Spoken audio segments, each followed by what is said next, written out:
Hi hello ನಮಸ್ತೆ watch Kannada serial ಚಾನಲ್ಗೆ ಸ್ವಾಗತ. ಮೊದಲು ನಮ್ಮ ಚಾನಲ್ ಸಬ್ಸ್ಕ್ರೈಬ್ ಮಾಡ್ಕೊಳ್ಳಿ. ನಿನಗಾಗಿ ಸಂಚಿಕೆಯಲ್ಲಿ ಏನಾಗುತ್ತೆ ಅಂತ ಪೂರ್ತಿ ಸಂಚಿಕೆಯಲ್ಲಿ ನೋಡ್ಕೊಂಡು ಬರೋಣ. ಸಂಚಿಕೆ ಪ್ರಾರಂಭದಲ್ಲಿ ರಚನಾ ಹೇಳ್ತಾಳೆ, ನಾನು ಇರಬೇಕಾ ಬೇಡವಾ ಅಂತ ಹೇಳಿ ಜೀವ ನಿರ್ಧಾರ ಮಾಡಬೇಕು ಅಮ್ಮ ಅಂತ ಹೇಳ್ತಾಳೆ. ನೀನು ಮಾಡಿದ ತಪ್ಪಿಗೆ ನಿನ್ನ ಜೀವನ ಹತ್ರ ಕ್ಷಮೆ ಕೇಳಲೇಬೇಕು ಅಂತ ಹೇಳ್ತಾಳೆ. ಆಗ ವಜ್ರೇಶ್ವರಿ ಜೀವನ್ಗೆ ಕೈ ಮುಗಿದು, ಜೀವ ಸಾರಿ ಒಳಗೆ ಬಾ ಅಂತ ಹೇಳ್ತಾಳೆ. ಆವಾಗ ಜೀವ ಆಯಿತು ನಾನು ಇಲ್ಲೇ ಇರ್ತೇನೆ ಅಂತ ಹೇಳ್ತಾನೆ. ಇನ್ನು ವಜ್ರೇಶ್ವರಿ ಅವಳ ರೂಮಿಗೆ ಹೋಗ್ತಾಳೆ. ಇನ್ನು ಮನೆಯವರೆಲ್ಲರೂ ಅವ್ರವ್ರ ರೂಮಿಗೆ ಹೋಗ್ತಾರೆ.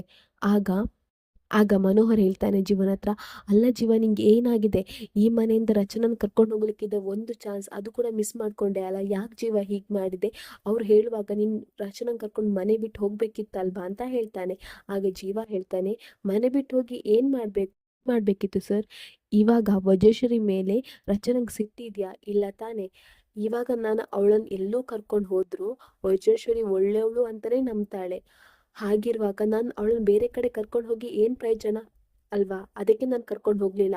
ಅವಳು ಈ ಮನೆಯಿಂದ ಹೊರಗೆ ಹೋಗ್ಬೇಕಾದ್ರೆ ವಜ್ರೇಶ್ವರಿ ಮುಖ ಅವಳಿಗೆ ಗೊತ್ತಾಗಬೇಕು. ಅವಳ ನಿಜವಾದ ಅಸಲಿ ಮುಖ ಅವಳ ಕಣ್ಣೆದ್ರು ಬರಬೇಕು. ಅಲ್ಲಿ ತನಕ ಅವಳು ಇಲ್ಲೇ ಇರಬೇಕು ಅಂತ ಹೇಳ್ತಾನೆ. ಆಗ ಮನೋಹರ್ ಹೇಳ್ತಾನೆ, ಹೌದು ಜೀವ, ಅದೇ ಕರೆಕ್ಟ್ ಅಂತ ಹೇಳ್ತಾನೆ. ಇನ್ನು ಈ ಕಡೆ ವಜ್ರೇಶ್ವರಿ ರೂಮಲ್ಲಿ ಇರ್ತಾಳೆ. ಇನ್ನು ಜೀವ ರೂಮ್ ಒಳಗೆ ಬರ್ತಾನೆ. ವಜ್ರೇಶ್ವರಿ ಎಷ್ಟೇ ತಡೆದ್ರು ಎಷ್ಟೇ ಡೋರ್ ಹಾಕಿದ್ರು ಜೀವ ಕೇಳಲ್ಲ. ಜೀವ ಡೋರನ್ನು ಒಡೆದು ಬರ್ತಾನೆ. ಇನ್ನು ಜೀವ ಸಿಟ್ಟಾಗಿರ್ತಾನೆ. ಸಿಟ್ಟಲ್ಲಿ ವಜ್ರೇಶ್ವರಿ ಹಿಂದೆ ಇದ್ದ ಕನ್ನಡಿಯನ್ನು ಒಡೆದು ಹಾಕ್ತಾನೆ. ಆಗ ಜೀವ ಹೇಳ್ತಾನೆ, ಏನು ನನಗೆ ಕಾಲಲ್ಲಿ ಒದ್ರ ನೀವು? ಆವಾಗಲೇ ನಿಮ್ಗೊಂದು ಗತಿ ಕಾಣಿಸ್ಬೇಕಂತ ಇದ್ದೆ, ತಾಳ್ಮೆಯಿಂದ ಇದ್ದೆ ಅಷ್ಟೇ, ಇಲ್ಲದಿದ್ದರೆ ನಿಮ್ಮ ಗತಿ ಆವಾಗಲೇ ಕಾಣಿಸ್ತಾ ಇದ್ದೆ. ಏನ್ರಿ ಅಂದ್ಕೊಂಡಿದ್ದೀರಾ? ನನಗೆ ಹೊಡೆದ್ರೆ ನಾನು ಬಾಯಿ ಮುಚ್ಚಿ ಕುತ್ಕೊಳ್ಳೋಣ ಅಂತ ಅಂದ್ಕೊಂಡಿದ್ದೀರಾ ನೀವು? ನಾನು ಅಂಥವ್ನು ಅಲ್ವೇ ಅಲ್ಲ. ಎಲ್ಲಿ ಕೊಡಬೇಕು ಅಲ್ಲಿ ಕೊಡ್ತೇನೆ, ನೋಡ್ತಾ ಇರಿ. ಇನ್ನು ಹೆಚ್ಚು ದಿನ ಇಲ್ಲ, ನಿಮ್ಮ ಅಸಲಿ ಮುಖನ ರಚನನ ಮುಂದೆ ತಂದೆ ತರ್ತೇನೆ, ನೋಡ್ತಾ ಇರಿ ಅಂತ ಹೇಳ್ಕೊಂಡು ವಜ್ರೇಶ್ವರಿಗೆ ಸವಾಲು ಹಾಕಿ ಅಲ್ಲಿಂದ ಹೋಗ್ತಾನೆ.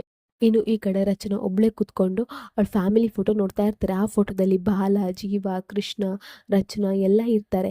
ಆಗ ಜೀವ ಅದನ್ನು ನೋಡ್ತಾನೆ. ಜೀವ ನೋಡಿ ಹೇಳ್ತಾನೆ, ಈ ಫೋಟೋ ತೆಗಿಯುವಾಗ ಅಂದ್ಕೊಂಡಿದ್ವಾ ನಾವು ಒಂದು ಫ್ಯಾಮಿಲಿ ಆಗ್ತೇವಂತ ಅಂತ ಹೇಳ್ತಾನೆ. ಆಗ ರಚನಾ ಹೇಳ್ತಾಳೆ, ಇಲ್ಲ ಜೀವ, ಈ ಫೋಟೋ ತಗೊಳ್ಳುವಾಗ ಏನೂ ಅಂದ್ಕೊಂಡಿರಲಿಲ್ಲ.